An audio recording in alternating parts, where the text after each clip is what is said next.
The views and opinions expressed on this program are those of the participants and do not reflect the views of BronxNet or the program underwriters.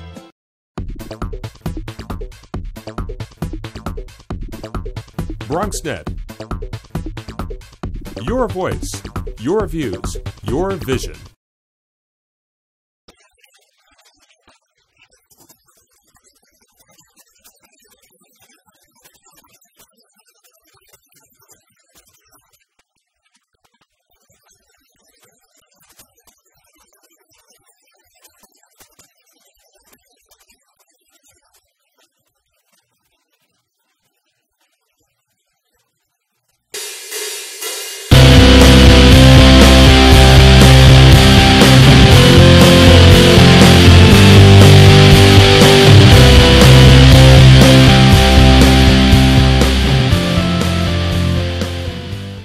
Hi, welcome back. I'm your host, Dr. Bob Lee. As City Comptroller John Liu reaches the end of his term, he joins us today to share some highlights from his records from his time in office. We welcome you back. Awesome to be on. Alrighty. It's always a pleasure. John, please tell us about your record as Comptroller. Oh, it's coming up on the end of my 4 years as City Comptroller. Some good numbers to report. We've saved $5 billion through our audits and contract reviews and refinancing of city debt, helped create thousands of jobs by accelerating some of our capital construction plans, and our investment record speaks for itself. We are up 58% over the past 4 fiscal years in our investment portfolio. So, Dr. Bob, we're doing pretty well with the numbers. Yes. Can you share with us your efforts to level the playing field in the city? So in addition to the numbers, and for me it's never just been about the numbers, it's about people. What we've done is expand opportunities for people who traditionally didn't have opportunities. For example, minority and women entrepreneurs have gotten a tiny piece of the city's business. I've worked to expand that as much as possible. I put together an MWBE, which is Minority and Women-Owned Business Enterprises, report card that grades every single city agency by how much money, how much of their work and business is actually going to MWBEs. And because of that tool, that online tool, it is now heading in the right direction. Not as quick as I'd like, but certainly better than it was before. Can you tell us about what you did to protect city workers and the wagers? Well, one of my responsibilities is in our labor law, we enforce New York State labor law in the city of New York. And what we've done is go after unscrupulous employers who didn't pay their workers fair wages. In state law, there are fair wages that must be paid for different types of, for example, construction work. Sometimes it's often dangerous. Well, when you have workers being brought in, a lot of them immigrant workers, not given the safeguards, and then on top of being put in dangerous situations, not being paid fairly, we go after these unscrupulous employers and get back pay for these workers. And we've done so. Millions of dollars of this back pay has been recovered for these workers. And it sets the right tone, because we want to make sure that people are doing the work fairly and honestly, but they have to be paid fairly and honestly as well. I heard you were responsible, John, for making a lot of improvements to the 911 system. Tell us about that. The credit for that goes to Mayor Bloomberg. Mayor Bloomberg upgraded the 911 system, but my job has been to take a look at how effectively their implementation has been undertaken, and there have been a lot of problems. The 911 system upgrade has been rife with delays. It's 7 years late. It's $1 billion. That's $1 billion with a B. $1 billion over budget. That's a lot of money to be over budget. So we've taken a look, we've audited that project. We have found that, for example, in one instance, one of the contractors owes us $163 million. A couple of weeks ago, we were successful in getting another contractor related to that project to give us back $60 million. So there's money to be recouped there, but it should never have been so mismanaged in the first place. You have this unique program or initiative called Checkbook NYC. What's so unique about it? Sure. Checkbook NYC is something I'm very proud of. It's I always felt that when there's too much secrecy, then that's when money gets wasted and sometimes inappropriately used. So I decided to put every single city expenditure online. So now you can go to checkbooknyc.com, and it's as if you were going to your own bank and looking at all your transactions. Well, we put the city's expenditures online for anybody to see. You can see how much is being spent, on which day, by whom, and for what purpose. And I always felt that when you do that, when you let the public see every expenditure that takes place, then those of us that are responsible for spending the taxpayers' money, including myself, will be that much more careful about how we're spending the public's money.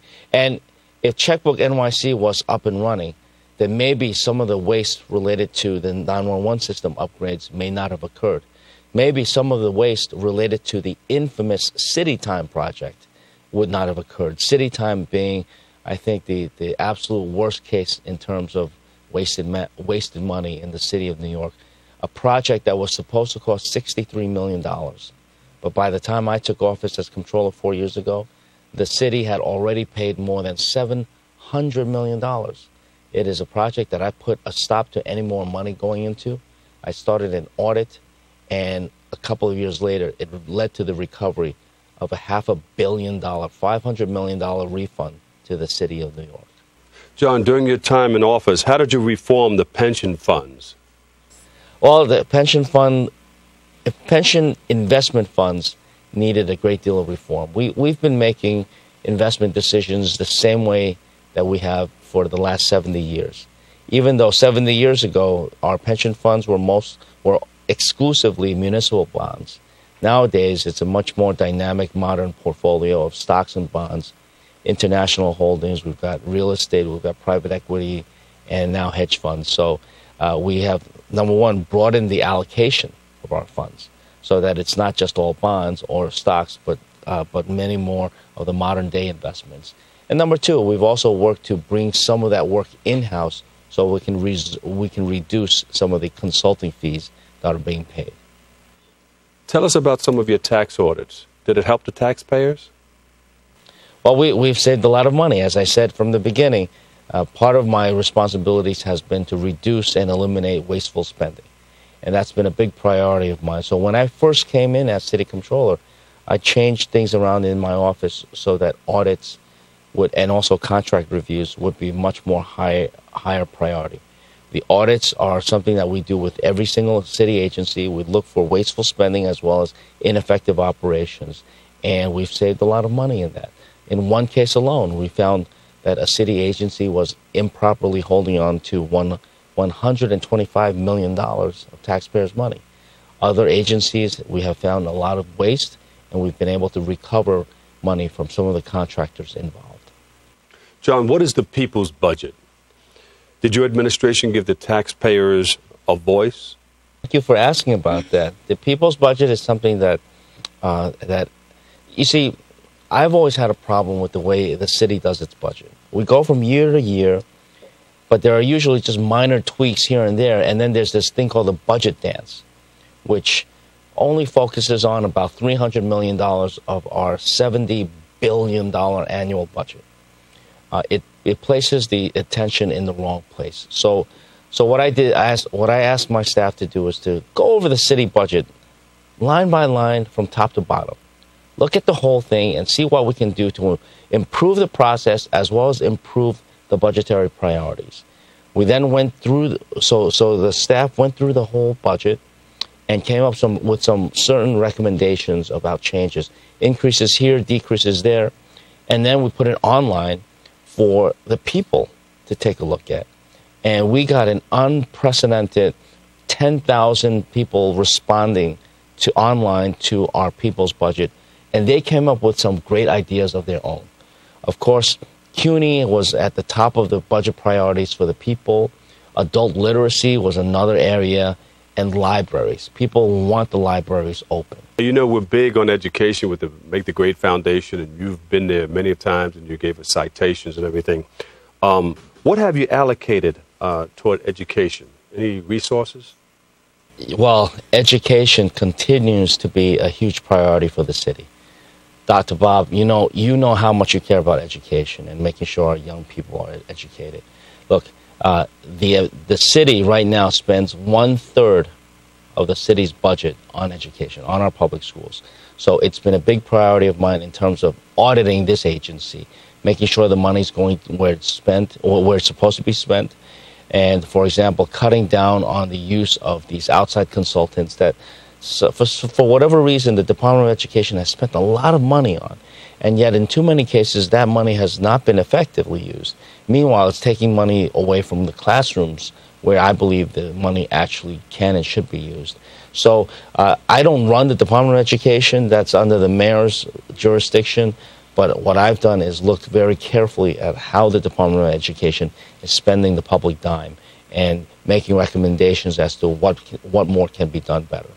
And one of my recommendations has been a much stronger focus on college education and getting our public school kids and graduates ready for college education. It's the 21st century. It's widely understood that college education is no longer a luxury. It's actually a minimum nowadays in today's economy in order for us, for example, in order for the city of New York to be economically viable and competitive. Thank you very much, Comptroller John Liu in the house. We're going to take a quick break right here, but when we return, we'll hear more, some final words from Comptroller John Liu. Stay tuned. Hi, this is Jeff Fox for 107.5 WBLS, and when I get off the radio, I check out my man, the Dr. Bob Lee. It's open on BronxNet. I never miss it. When they show excerpts of the Bronx in a minute and a half, what they essentially did was they disrespected us in the Bronx. They erased 2.5 decades of hard work by elected officials, by community leaders, community organizations. We're so tired of being depicted in a negative light. There's so much wonderful things happening here, from our cultural institutions to our parks, our beach, our restaurants, and that's what we want people in the world to see. The Bronx, the Bronx, the Bronx, the Bronx, the Bronx, the Bronx, the Bronx, the Bronx. Here to take you on a journey, tell you where I'm from. Yeah, the boogie down Bronx like Harris-1. Let's start a revolution and shine like the sun. This is a movement, I march to the drum. Who doesn't know the Yankees, the great franchise, and the pioneers of hip-hop, the Furious Five. We built to survive, see the fire in my eyes. Take a walk in the X, feel the streets come alive. Fordham the point, see I'm proving my point.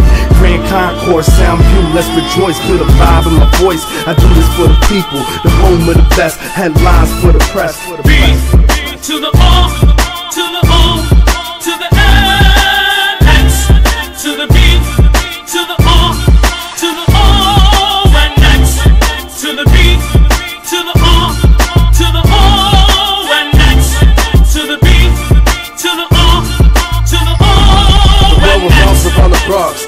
Just don't know it, so we made it a hot song for the people to take notice. Some of the most influential people came from this borough, like Colin Powell, Ralph Lauren, and Al Pacino. Who doesn't enjoy a good book from Edgar Allan Poe? Or how about some good music from Luther Vandross? You can be who you want to be if you from out here. Supreme Court judge, like Sonia Sotomayor. There may be struggles, but there's love in my borough.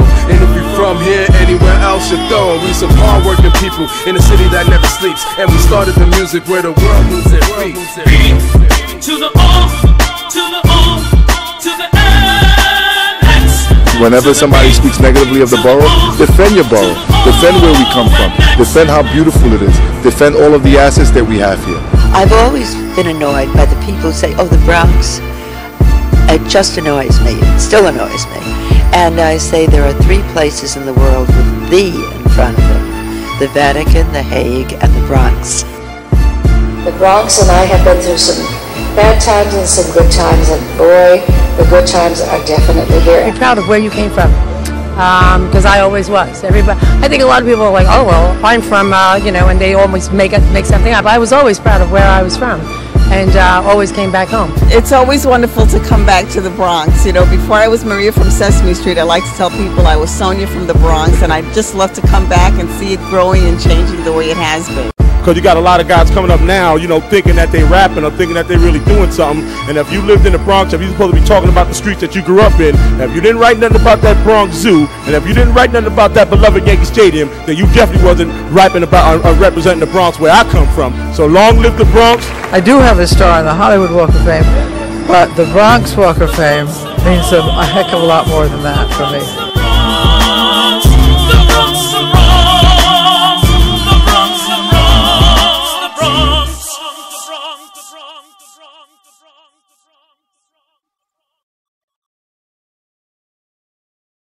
All right, welcome back, everybody. We're continuing our conversation with City Comptroller John Liu as he reaches his final days in office.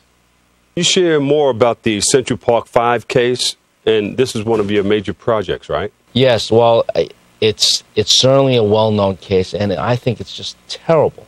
It's terrible that these young men at the time have been in jail, were put in jail for a collective total of 36 or 37 years for something that they did not do. And they were exonerated more than 10 years ago. And to this day, the city of New York, particularly the Bloomberg administration, refuses to acknowledge that there was a mistake and there's got to be some kind of compensation.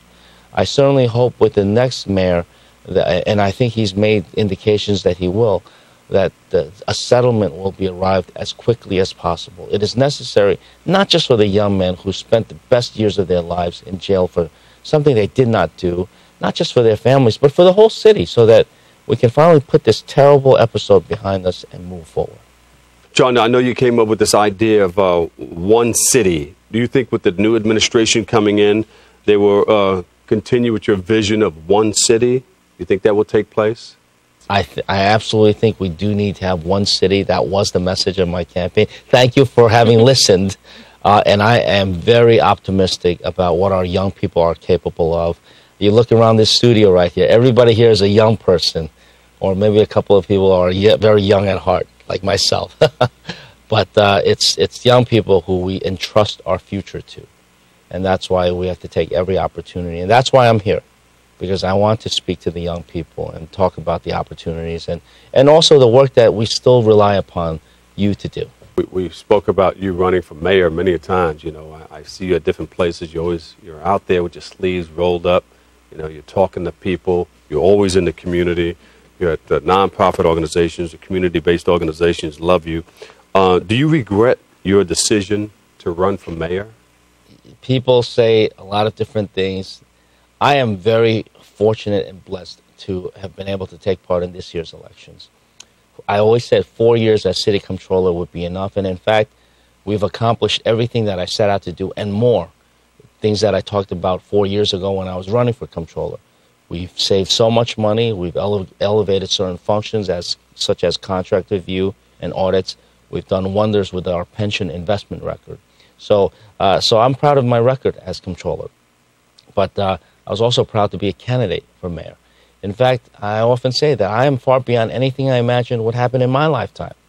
Growing up here in New York City as an immigrant and going to school for a number of years right here in the Bronx, I never thought that I or even someone like me could ever get elected or run for anything, let alone get elected as New York City comptroller and this year be a candidate for mayor of New York. It's an awesome city. It's a city that I owe a debt of gratitude towards, and I'm not going away. I'm going to keep giving back to repay my debt of gratitude, and I just want to thank the people of the Bronx for their support, and I'm just gratified to have this opportunity to be part of this year's mayoral election. John, I don't think there's anything that you could be embarrassed of or ashamed of, but is there one thing that you're most proud of? You've covered a lot already. You asked the whole range. I think that it's about saving money. It's about expanding opportunities. We talked a lot about all those issues. One thing that I'm very proud of is that in the investment world and the public finance world in my office, we have really broken down the barriers that made it very difficult for minority finance companies to get business from the city. In a number of cases, we've greatly expanded the amount of business that the city does with minority firms, and I think that bodes well because, you know, we have a lot of minority young people, African Americans and Latinos, who need to be given the opportunities to succeed in today's modern day world, especially in finance, because New York City is the capital of finance.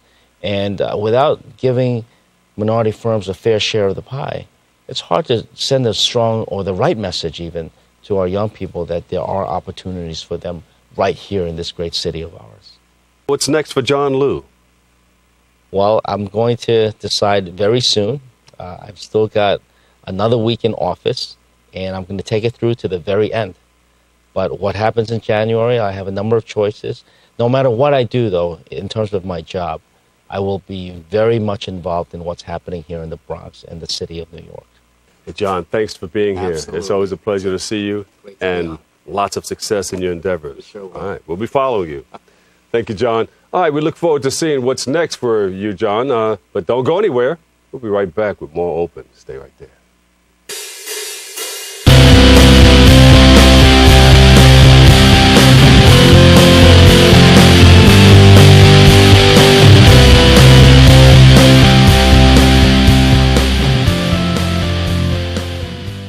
This is Jeff Fox for 107.5 WBLS. And when I get off the radio, I check out my man, the Dr. Bob Lee. It's Open on BronxNet. I never miss it.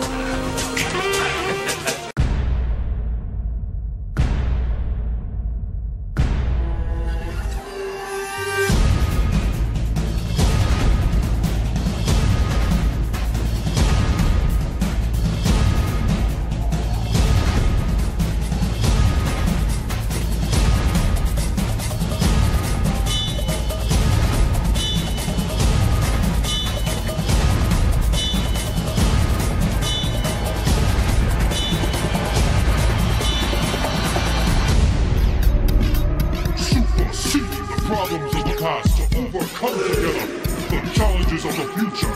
Presenting the first MC, the 21st century Vitruvian man with the message, Grandmaster Melly Mel. You gotta learn your body, pace yourself, and have fun. So let's go have fun. Let's go do it. The tricky thing about shoulders, your shoulders is a three-tier muscle.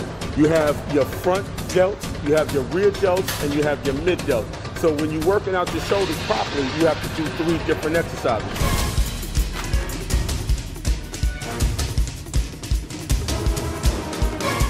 It's wonderful being able to compete with a lot of these young guys from all over the world. It's important to stay in shape.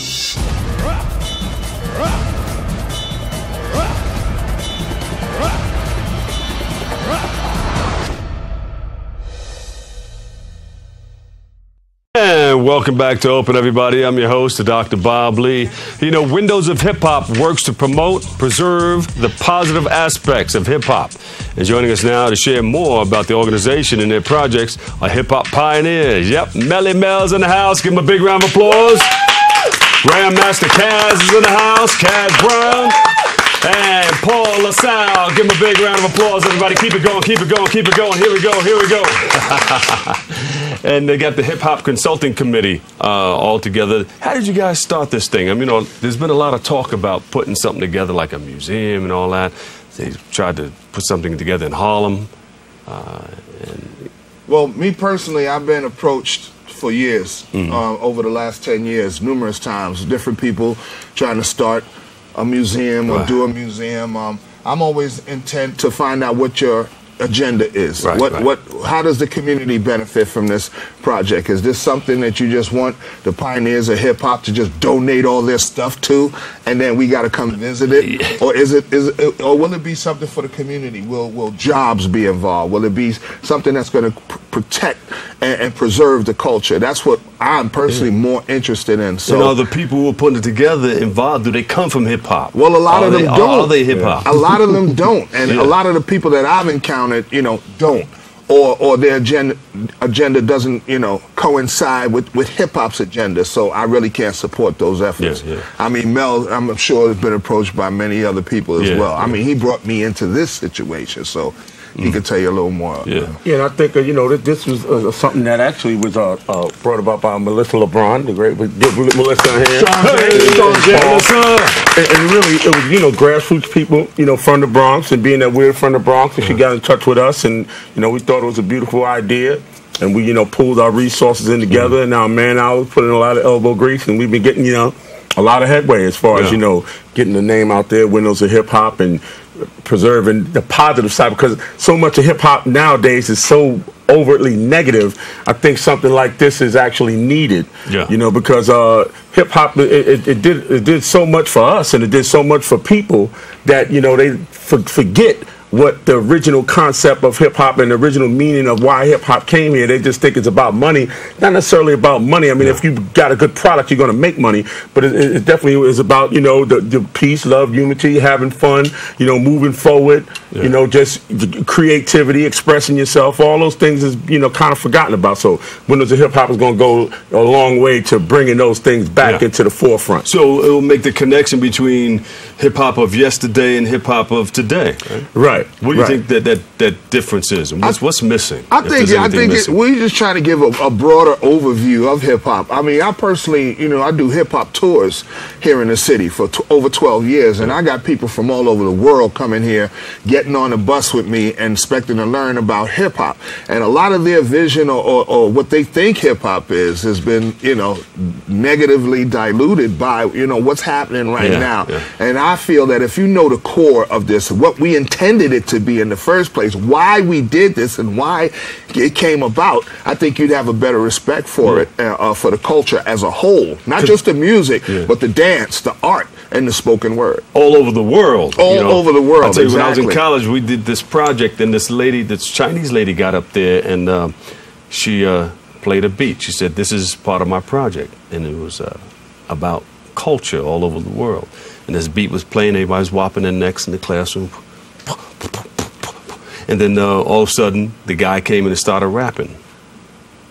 But he was rapping in Chinese. I said, oh, this thing has moved all over the world. Oh, yeah. Right. It's not just here in the Bronx and, in the U.S. It's all over the world It's now. a multicultural world phenomenon, that it kind of rivals the internet as far as its influence on the planet in the last 40 years. There's really been nothing that big that's been going on consistently this long. You take all those factors into consideration and quantify them and put them all together, it's only right that a actual edifice be constructed, and it has to be in the Bronx. Has to be in the Bronx. Has to be right here. Has to be in the Bronx. And this is where it all started right here. Absolutely. Is Sal involved in this? Because a lot of people stop by Sal's place, The Fever.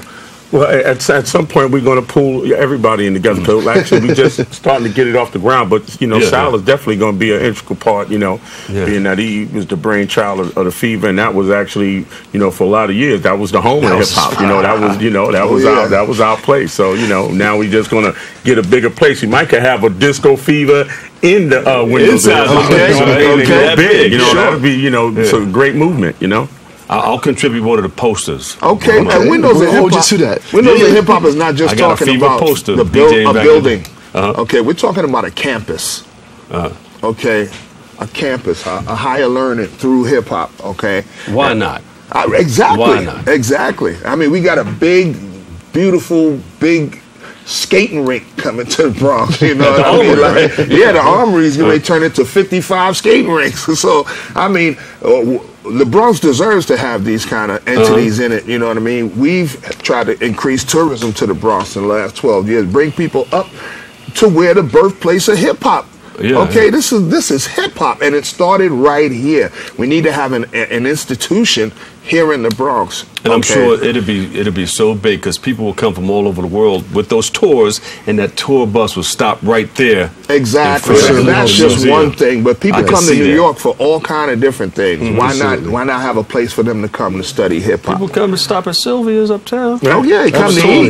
Come to Yankee Stadium, come to Yankee games, Broadway shows, and all that. Have hip hop foods. This will just be another entity. Restaurant. Come on, we'll have a theme restaurant on inside there. You get an Africa Bambaataa salad if you want, you know, There you belly go. metal burger, you know what I mean, or something like that. All kinds of protein shit. No, but you know, but see, it's time, and I think it's high time that hip hop is to be respected. You know, just like our cat said, for what it was meant to be, and this was something that enriched our lives. You know, I mean, I don't know where I would be without hip hop, and I think it should be, you know, the people, and as well as the people that did hip hop, but the people that listen to hip hop for all these years, they deserve more than just seeing hip hop as something that, you know, some guys off the street, and then, you know, they do music, and, you know, they can walk around and look like drug dealers and buy. It's bigger than that, you know, and it means more than that. It means more than that to me. You know what I mean? Even if we would still be doing it, even if we didn't make money, because it was bigger than the money. It was the, you know, the cause. It was what we was doing. It was you know, our calling. You know what I mean? And Windows of Hip Hop, we're going to put it back together to bring hip hop on that higher level, like a more mature, higher level of music and culture. Right. Do you think people get confused when they see videos and you see stacks of cash and guns and jewelry and all this stuff? And then I think, of course, it has an impact, and I think that oftentimes the greater society, greater population, people look at that and don't believe or don't appreciate just how big that impact is. And I think that the gentleman agreed with me that, you know, we're not trying to replace with the music. Because art is art, and for us to dictate what is and what isn't, that's not what we're here for.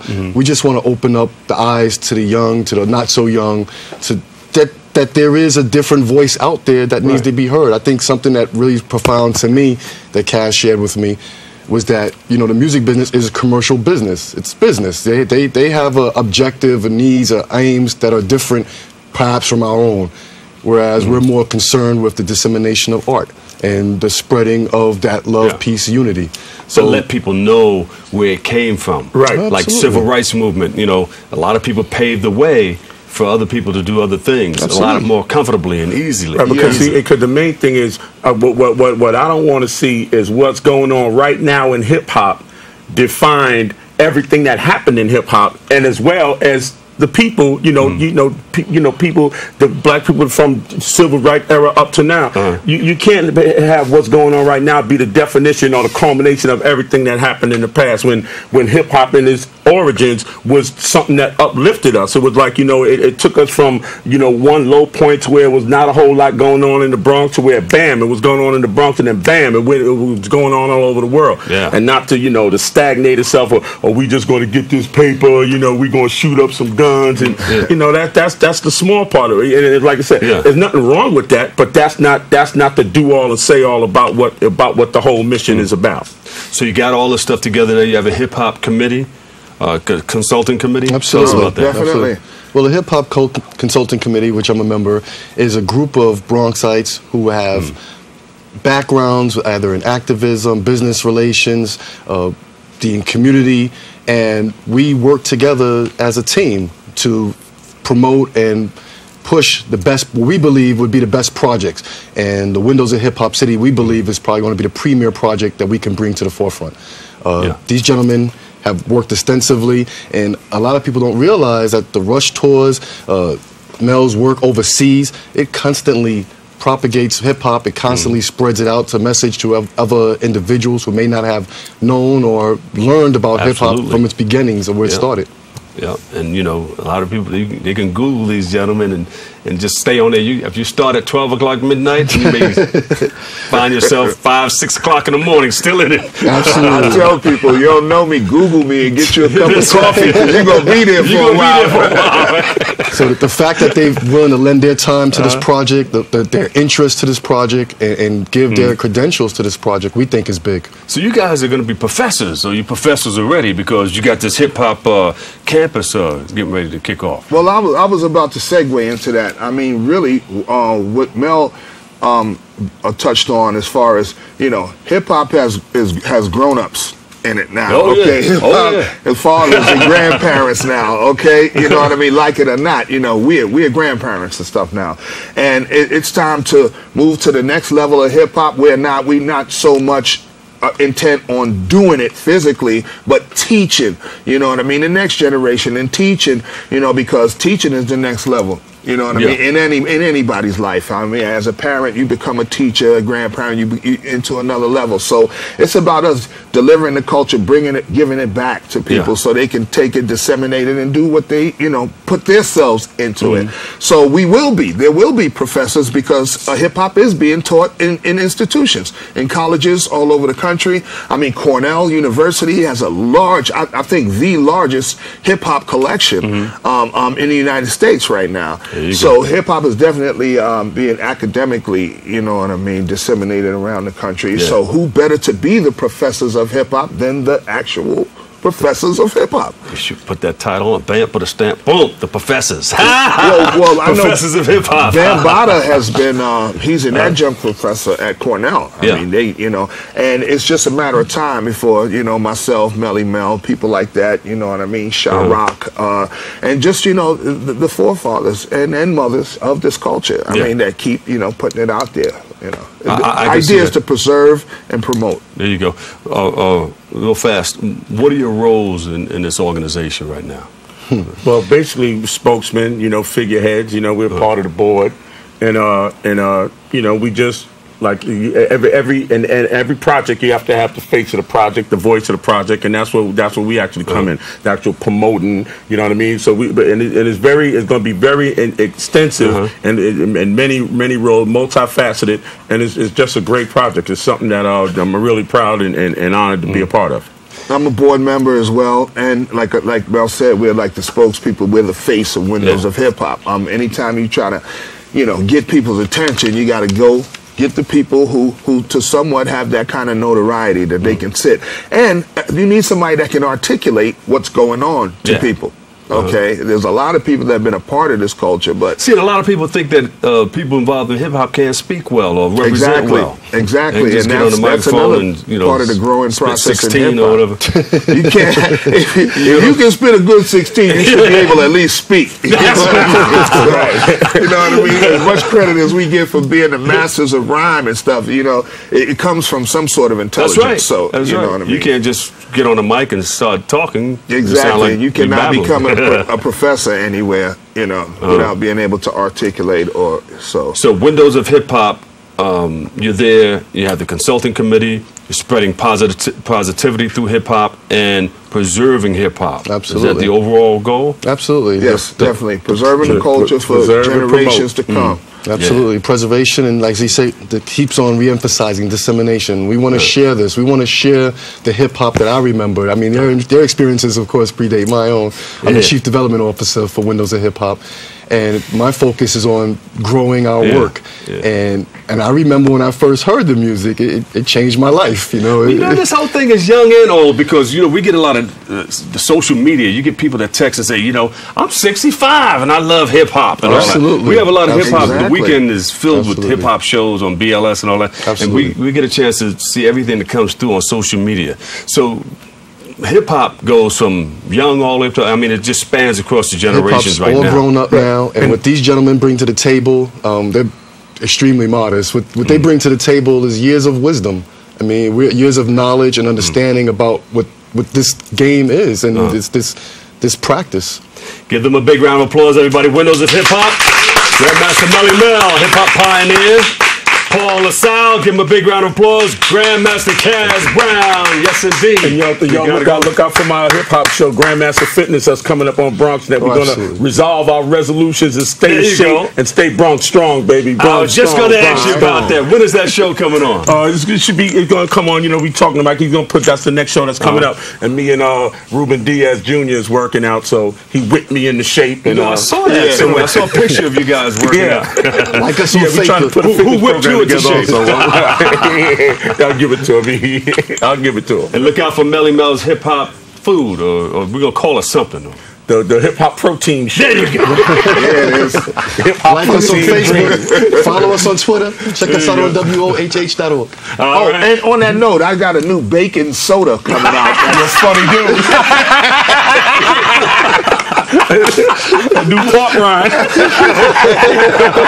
This is Jeff Fox for 107.5 WBLS. And when I get off the radio, I check out my man, the Dr. Bob Lee. It's open on BronxNet. I never miss it. There you go. We're here. Started from the bottom, now we're here. And you know, our next guest is a certified personal trainer, goes by the name of Tracy Knott, and he joins us today for a dumbbell workout. Welcome, Tracy Knott, ladies and gentlemen, and the crew. Tracy, who do you have with you today? I have one of my great clients right here, Crystal Carlos. And people from the show that you have to finish off for me. All right, here, talking to the mic. Lewis. Karen. And Bob Lee. That's going to do it too. I'm going to do something. Yeah, okay. I'll stay on the set with you for a little while, and then you guys are kicking. What are we doing today? Well, what I'm doing, I'm going to do 3 little segments of what I usually do up in my class every day, where I use dumbbells. What happens is a lot of people think that when it comes to working out that you always have to use like heavy weight or you go crazy. The whole part is really doing cardio with little resistance. Sometimes you don't even need the weights, but I brought a few dumbbells, which is just 5 pounds. So we're going to do a full body workout where I use in my class that people love. Following that, we're going to do an ab routine using the dumbbells, and lastly, we're going to use one of my best ab routines. So. You ready for the ab routine? So what I'll do is first, let me just demonstrate first. Okay. So the whole point is you have to get in the proper form. You have to always keep your feet a little past your shoulders, slightly bent. So nobody can push you off balance. Right. Like if you're going to box or you're going to play baseball or you got a football stance, nobody can push you off balance. So then you stick your chest out, arch your lower back. People don't realize that you get all the power from your core area. That's what I key on all the time. So you get in here. Like you play golf, yeah? You put the dumbbells up in here. First thing we're going to do is just press right to the center. If you go right here, when you start to fatigue, what could happen is, see, the shoulder is a really small muscle, and if you go here and you fatigue and you go here, that's where you get injured. So that's why I always say go right to the center. And a lot of people have that problem too. That's right. They go at it and they get that shoulder thing, That's right. I can't do it anymore, and then you don't want to come back.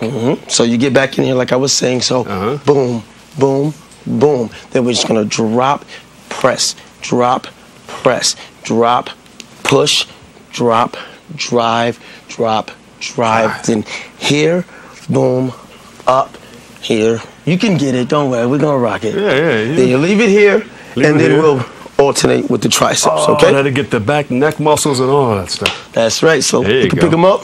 All right, we got everybody some get music in the form. DJ, we ready? All right, here we go. Play it loudly, Tracy please. Knott, ladies and gentlemen, let's do it. Here we go. Right in here, people. Here, ha, noise, work, work. Let's hear, ha, get it, work, work, work, work, work. Let's push it, here, work, work, work, work, work, work. Let's drive it, here, work, work, work. Work, work, work, work. Let's go. Here, ha, work that. Here, work, work, work, work. Leave it up there. Let's go. Work, work, work, work, work. Alternate. Let's go. Work, work, work, work, work, work. Let's get it. Go here. Work, work, work, work, work, work. Let's get it. Go here. Ha. Noise. Work, work, work, work, work. Let's push it. Here. Work, work, work, work, work, work. Let's drive it. Here. Work, work, work, work, work, work. Let's get it. Go here. Ha. Noise. Work, work, work, work, work. Leave it up there. Let's go. Ha.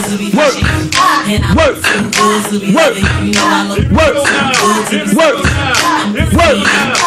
Alternate. Go here. Work, work, work, work, work, work. Clap it up, baby. All right, next, what we're gonna do,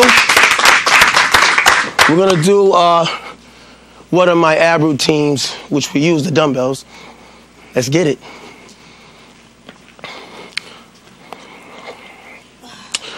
So, again, like I was saying about the core area, which is very smart. I mean, you have to use it all the time, every day. Some people say working the muscles every day is not smart. This one you can do. So the first thing we're gonna do is we're gonna go elbow, using the dumbbells, which means you're using your arms also. We're gonna do crunch next. All right, you see how she's hitting, the elbows are hitting just above the knee? Then we'll go knee, up, knee, back. You guys wanna rock with me on this one? We gotta get down. I'm getting down there too. DJ, we ready to rock, buddy. Okay. Get ready, baby. Let's get it going. Knee, knee, knee, knee, and crunch, crunch, crunch, crunch, crunch, crunch, crunch. Let's get it going. Knee up, knee back, knee up, knee back, knee up, knee back, knee up. Let's get it going. Knee with that elbow. Work, work, work. Let's get it going. Crunch, crunch, crunch, crunch, crunch, crunch, crunch.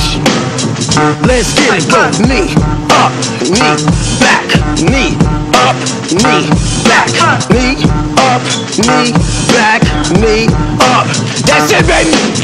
Next one, we're gonna do. I saw that. Stay right here. Get back down there. Get back down there. We're gonna do our last one here, which you don't need the dumbbell. This is definitely one of my favorite ones here. I'll demonstrate this one. All right. What you're gonna do is always find a target in the ceiling. All right? The reason that you do that, you don't want to hurt your neck. So you're gonna come up into here and you go inner knee. Boom. Boom. Boom. I say both knees. Here. Here. Then you lock your thumbs, throw it up. Finish it off with the crunches. So we're about ready. You guys ready? Get down here now. Let's go. Get down. Get down. Y'all, you get down. You ready, DJ? I'll coach everything.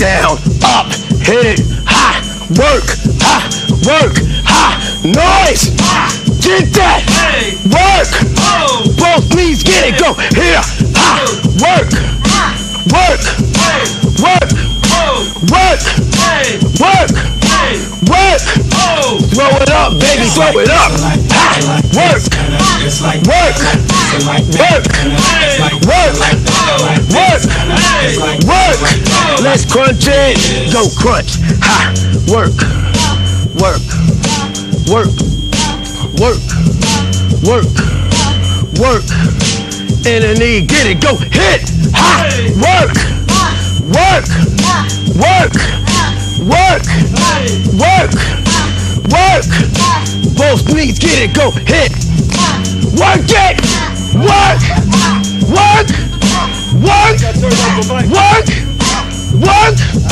throw it up, baby, throw it up, hey, work, hey, work, work it, work, work, work, good job, baby, everybody up, good job. There you go. We're here in the historic Andrew Friedman Mansion for the premiere of Bronx Flavor's first movie, Baron Ambrosia is Dead.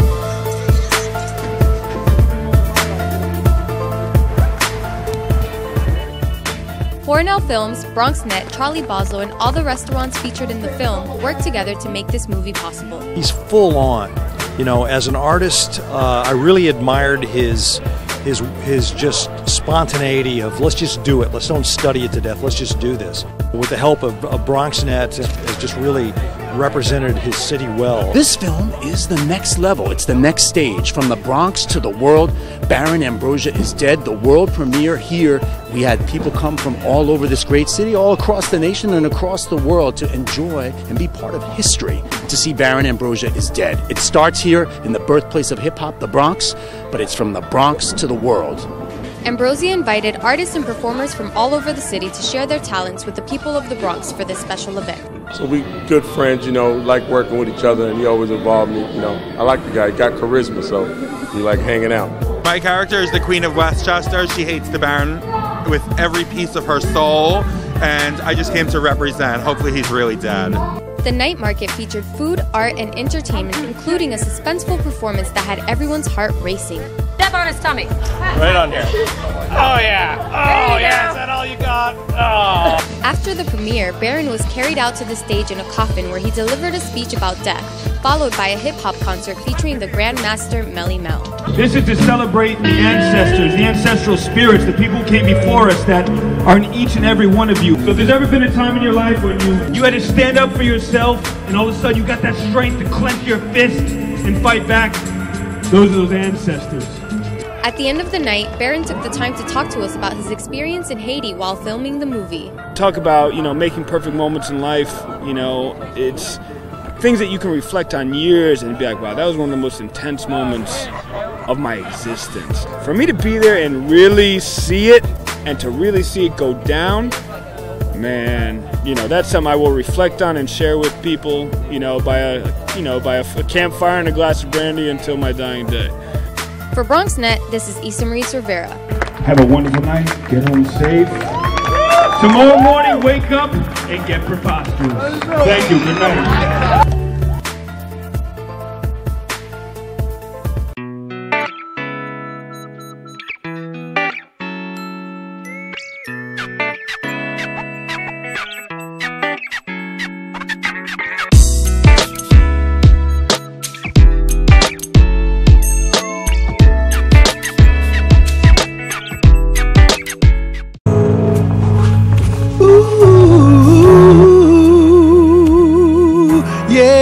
Yes, honey, you are my shining star.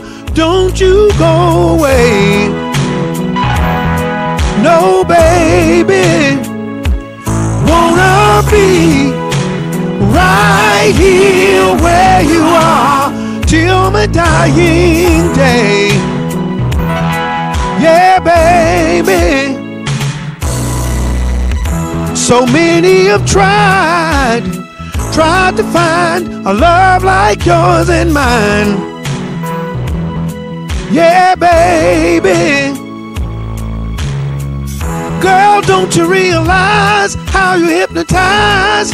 Make me love you more each time. Yeah, baby. Honey, I'll never leave you lonely. Well, give my love to you only. To you only. Honey, you are my shining star. Don't you go away. No, baby, wanna be right here where you are till my dying day. Yeah, baby,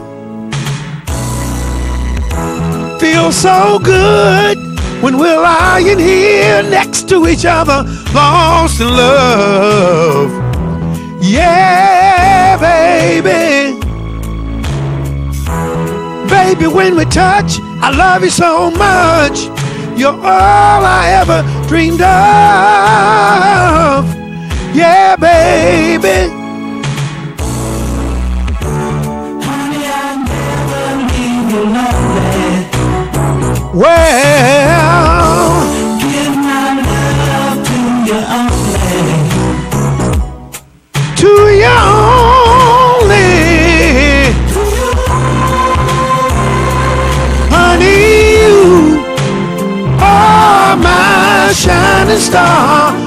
don't you go away, girl. No, baby,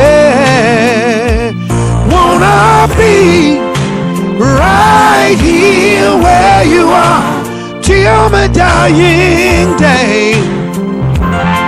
Oh yeah, honey,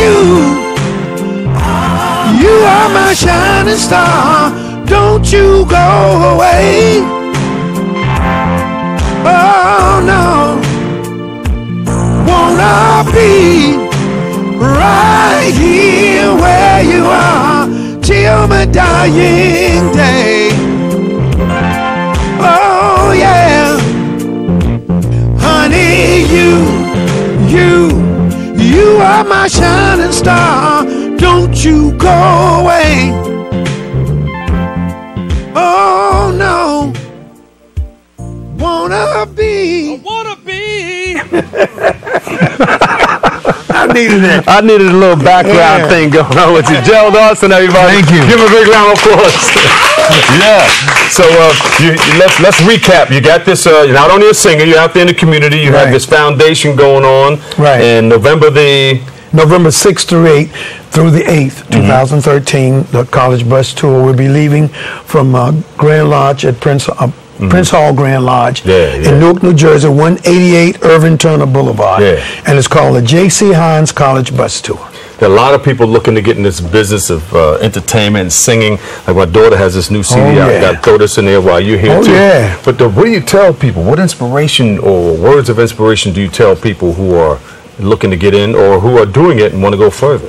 First of all, I just say keep your faith in God, and realize that this is you have to really work hard at it, be focused on it, and give your best, and do songs that people will remember about life. There you go. That they can relate to, and you'll always be around. There you go. And Sheena Lee was here on this set. Go to Sheena Lee at iTunes, and you got your songs there too. Oh yeah. Right. I did a tribute album to Sam Cooke. Gerald Austin sings Sam Cooke, and it's on CD Baby. There you go. All right. Gerald Austin, everybody, give him a big round of applause. Can you take us home? Oh, yeah. All righty. Now, unfortunately, that's all the time we have for today's show, but I'd like to thank all of our guests for joining us and you, our viewer, for tuning in and checking it all out. You can catch an all-new episode Wednesday at 10 a.m. with our host, Darren Jaime. Always remember this: what you are is God's gift to you, and what you make of yourself is your gift to God. To choose your choice and let your choice control the chooser. I'll catch you on tonight right after The Quiet Storm with Lenny Green. I'm the Dr. Bob Lee. From all of us here, right here, BronxNet. Have a great and enjoyable day. We love you all. Here we go. Gerald Austin, take us home. Woo! I had to meet you here today. There's just so many things to say. Please don't stop me till I'm through. This is something I hate to do. We've been meeting here so long. I guess what we've done was wrong. Please, darling, don't you cry. Let's just kiss and say goodbye. Many months have passed us by.